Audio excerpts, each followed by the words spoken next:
Assalamualaikum warahmatullahi wabarakatuh. Selamat siang untuk Bapak, Ibu, dan rekan-rekan semua. Di sini saya akan membawakan presentasi saya untuk proyek yang saya kerjakan. Sebelumnya perkenalkan dulu, nama saya Rafan Dagilah.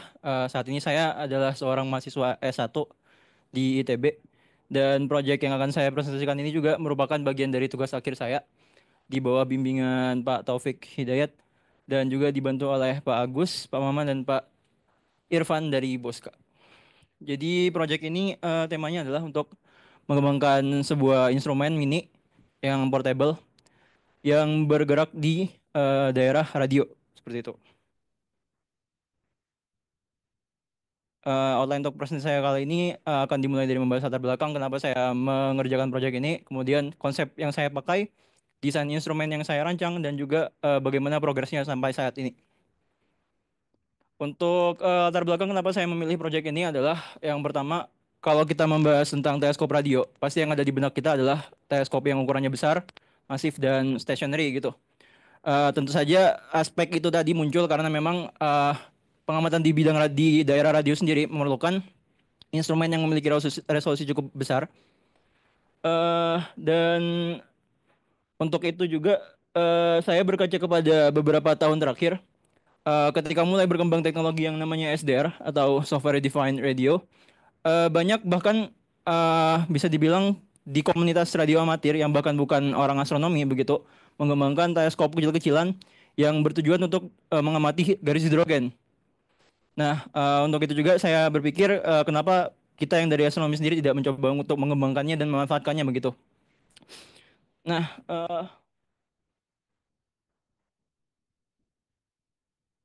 bisa dibantu next mungkin. Oke, next lagi. Oke. Jadi instrumen pertama, komponen pertama yang saya pakai yang jelas adalah software defined radionya sendiri.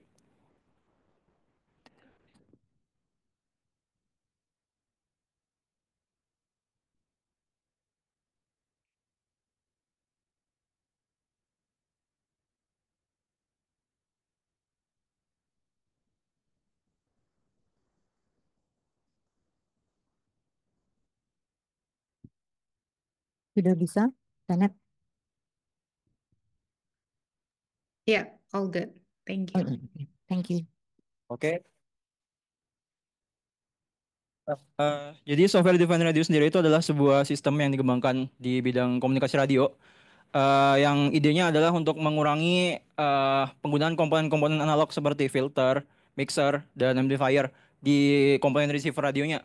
Jadi akibatnya instrumennya itu hanya berperan sebagai seperti EDU gitu, analog to digital unit converter gitu. Nah, otomatis dongle-dongle SDR yang beredar saat ini itu ukurannya pertama kompak dan juga harganya sangat terjangkau. Jadi ini memberikan ruang untuk kita bereksperimen menambahkan,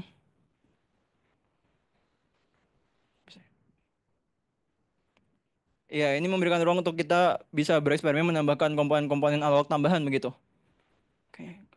Nah, selain dari RTL SDR-nya sendiri yang merupakan ADO begitu, kita bisa menambahkan komponen-komponen analog tambahan untuk meningkatkan kualitas dari data yang didapatkan, seperti LNA-nya sendiri, kemudian bandpass filter untuk memfilter sinyal dari luar agar tidak masuk ke mixer dan memberikan noise yang mengganggu. Dan kemudian antenanya pun bisa kita buat sendiri begitu. Kita bisa pakai antena yang paling cocok dengan aplikasi yang kita gunakan. Dan target untuk pengamatan yang saya lakukan di sini ada dua, yaitu garis hidrogen dan juga garis hidroksil. Dan dua-duanya merupakan garis yang cukup populer di ranah radioastronomi. Dan garis hidrogen itu sendiri ada di area sekitar 21 cm atau di sekitar 1420 MHz. Dan garis hidroksil itu ada di sekitar 18 cm begitu atau sekitar 1,6 GHz. Nah, untuk desain yang saya rancang, skema dasarnya itu seperti ini. Jadi komponen utamanya adalah RTL SDR dongle-nya yang berperan sebagai analog to digital converter, dan komponen analog di depannya itu front end-nya itu ada LNA, filter, dan juga antenanya itu sendiri. Dan semua komponen processing-nya itu ada di bagian komputer, ada di dalam komputer. Untuk perangkat yang saya punya sekarang dan mungkin akan saya gunakan sampai seterusnya itu sementara ada dongle-nya sendiri, ada dua opsi dongle yang bisa saya pakai. Kemudian ada LNA dan juga ada bandpass filter yang juga jadi satu dengan LNA-nya begitu. Kemudian untuk antena di sini merupakan komponen yang paling krusial dalam sebuah instrumen karena antena itu berperan sebagai komponen kolektornya. eh Mengacu kepada judul yang saya buat tadi, karena tujuan saya adalah membuat instrumen yang portable, accessible begitu. Di sini ada aspek yang mengalami trade-off antara antena itu memerlukan ukuran yang besar untuk mendapatkan resolusi yang baik, sedangkan untuk mendapatkan keuntungan dari aspek portabilitasnya, kita memerlukan antena yang bisa berukuran sekompak mungkin dan sekecil mungkin. Jadi untuk itu saya berniat untuk merancang sebuah antena yang bisa dilipat seperti itu. Jadi konsepnya seperti payung parabolik. Jadi ketika dia dibuka dia bisa berperan sebagai kolektor yang mempunyai diameter cukup dengan bentuk yang parabola.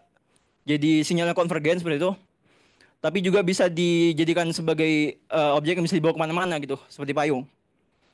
Untuk progresnya itu sendiri, sekarang komponen reflektornya sudah jadi, tinggal dipasangkan feed horn-nya saja begitu, tinggal kita cari feed horn yang cocok. Dan sementara untuk pengujian, yang saya pakai adalah antena bekas WiFi yang beroperasi di 2,4 GHz. Mungkin memang sedikit miss frekuensinya, tapi berdasarkan pengalaman teman-teman di komunitas radio amatir di internet, antena ini saja sudah cukup untuk bisa mendapatkan sinyal radio, sinyal garis hidrogen. Jadi untuk sekedar pengujian, saya pikir ini cukup gitu.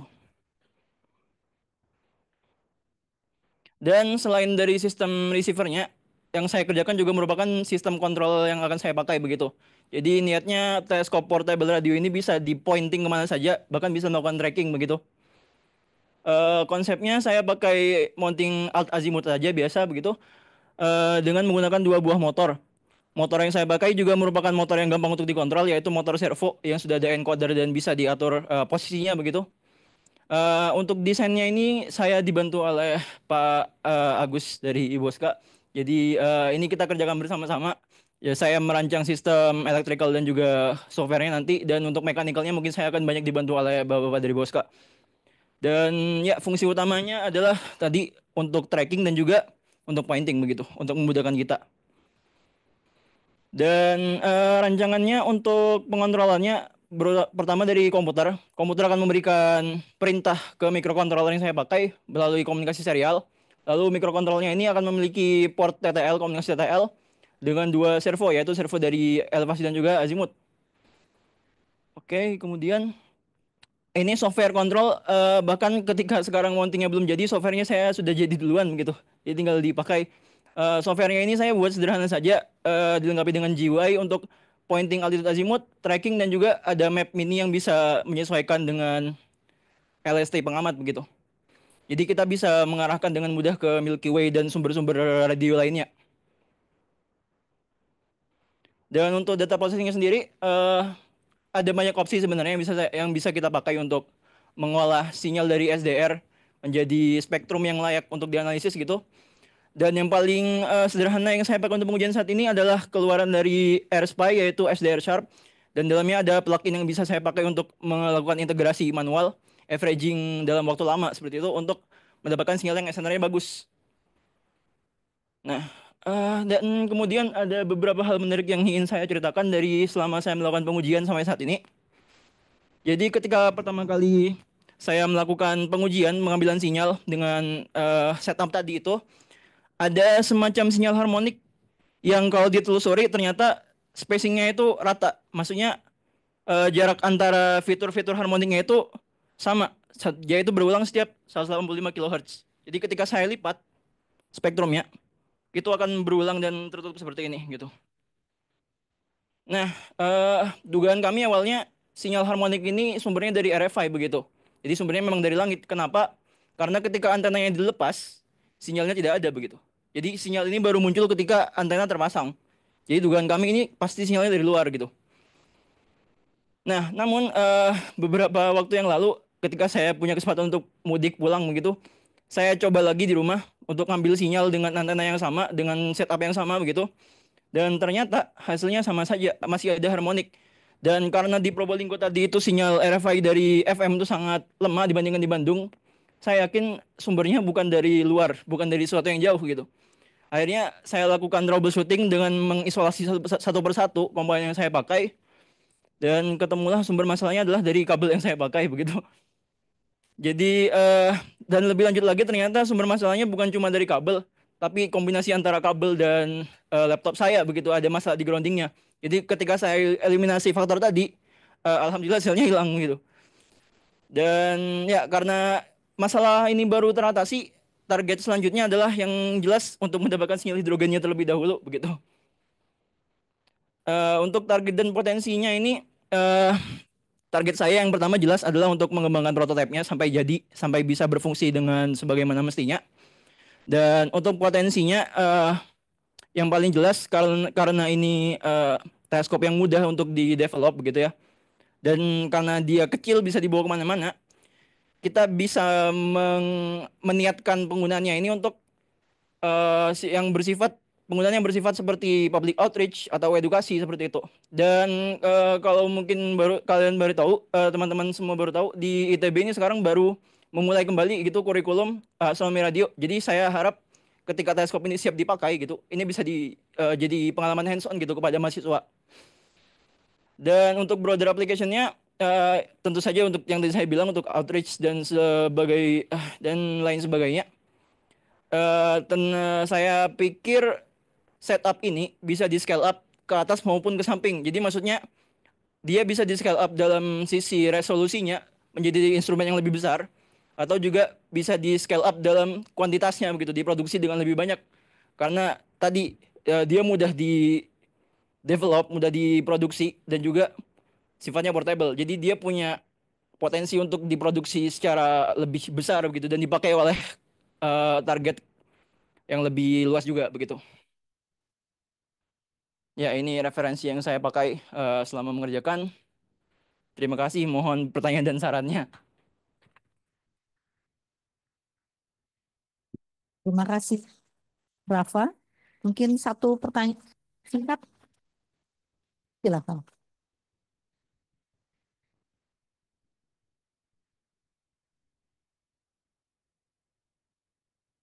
Ya, terima kasih Rafa atas presentasinya yang sangat menarik. Nah, kan saya Ibnu eh, ingin bertanya terkait dengan tadi software yang telah dibuat. Tadi kan softwarenya sepertinya sudah bisa digunakan untuk tracking gitu ya, tracking objek. Nah, terkait dengan mungkin sedikit detailnya dari software tersebut, katakanlah kalau misalnya kita mau men-tracking objek tertentu, apakah kita perlu mensubmit secara manual posisinya, ataukah sudah ada list posisi objek itu ada di mana saja begitu ya? Ya, Oke. kita terima kasih. Untuk saat ini yang saya buat di programnya itu hanya berupa input berupa alt azimut. Jadi ketika kita mengarahkan dia ke suatu posisi alt azimut tertentu, otomatis nanti dia akan membaca. Jadi saya pakai library Python yang bisa mendeteksi waktu ini ya, waktu universal time dari internet. Jadi dia otomatis bakal menghitung LST kita saat itu. Dan untuk lintangnya sementara saya patenkan di Lintang Bandung untuk saat ini di programnya. Jadi ketika kita mengarahkan ke alt azimut tertentu, otomatis dia akan dapat RADEC-nya begitu. RADEC-nya akan terus diupdate selama tracking. Jadi kalkulasi lintasannya dibuat di awal, dihitung di awal, dan lintasannya dia akan terus diikutin selama mode trackingnya berjalan. Jadi begitu.